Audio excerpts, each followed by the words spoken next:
Sound Production. Alors changement d'ambiance pour ce nouveau numéro de Fish and Tips.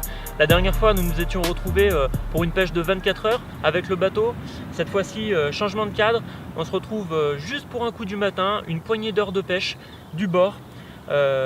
C'est différent, c'est pas la même chose, mais j'apprécie fortement parce que c'est le genre de pêche qui vous permet de venir gratter des poissons bonus en dehors de vos jours de repos. On peut y aller quelques heures avant le travail, après le travail ou ses obligations familiales.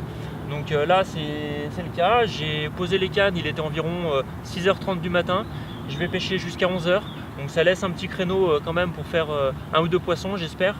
Ce qui est sûr c'est que pour des pêches très rapides comme ça, il est relativement important de connaître le plan d'eau, de connaître les spots qu'on va pêcher. Il ne faut pas passer une heure à gratter au marqueur, faire du bruit, il faut que ça pêche très vite et bien.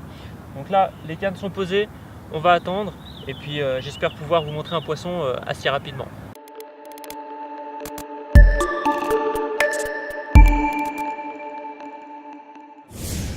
Pour parler plus concrètement de l'approche, je pêche uniquement à deux cannes.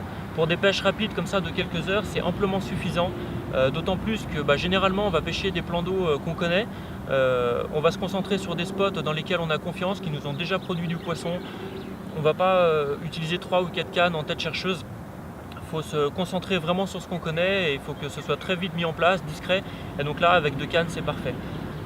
Ensuite, alors bizarrement, d'habitude sur des pêches où je veux faire du poisson rapidement, j'utilise beaucoup de particules, que ce soit de la graine, du micropellet, des farines. Et ça nécessite souvent l'utilisation du spod. Et ici, j'ai le sentiment que les poissons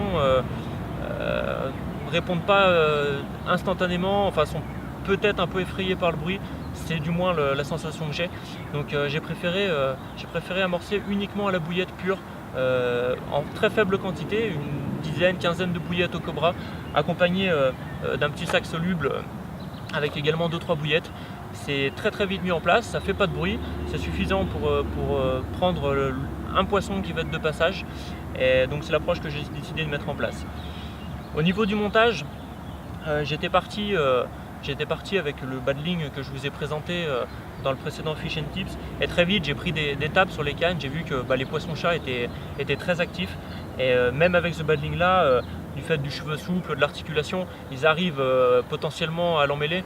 Donc j'ai tout de suite remonté la canne et je suis passé sur un montage totalement rigide en Invisilink, donc 100% fluorocarbone, un hameçon toujours Muga monté en D-rig, et de ce fait c'est quelque chose qui aura vraiment pas de problème d'emmêlage. Les poissons-chats, même s'ils s'acharnent sur la bouillette que j'ai bâchée, ils n'arriveront pas à emmêler ça. Donc j'ai décidé directement de passer là-dessus. Et puis au moins on pêche pour quelques heures. Il faut qu'on pêche en confiance, surtout qu'on passe pas à côté de la pêche à cause de conneries comme ça. Donc maintenant, il n'y a plus qu'à attendre une touche et on croise les doigts.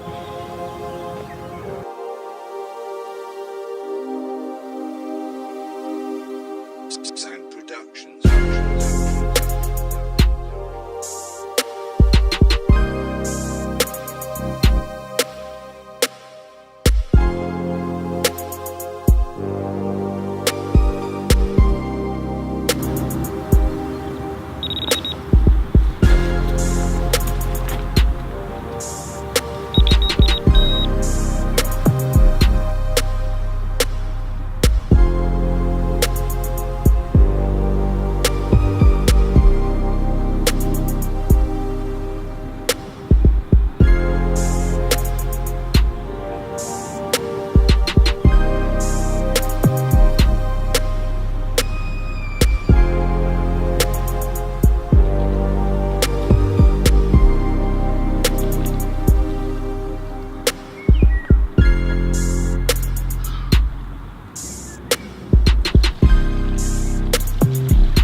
Alors, quand je parlais de poisson bonus, j'en espérais pas autant. Un très beau poisson, magnifique, un gros poisson.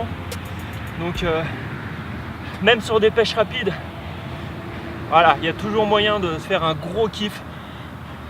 Et ce matin, c'est le cas. Ça fait 2 heures, tout juste 2 heures que ça pêche. Et bah là je crois que de toute façon le taf est fait. On va essayer d'en faire une autre. Mais c'est ce que j'essayais de vous expliquer. Parfois il n'y a pas besoin de grosses sessions pour tirer son épingle du jeu. Superbe.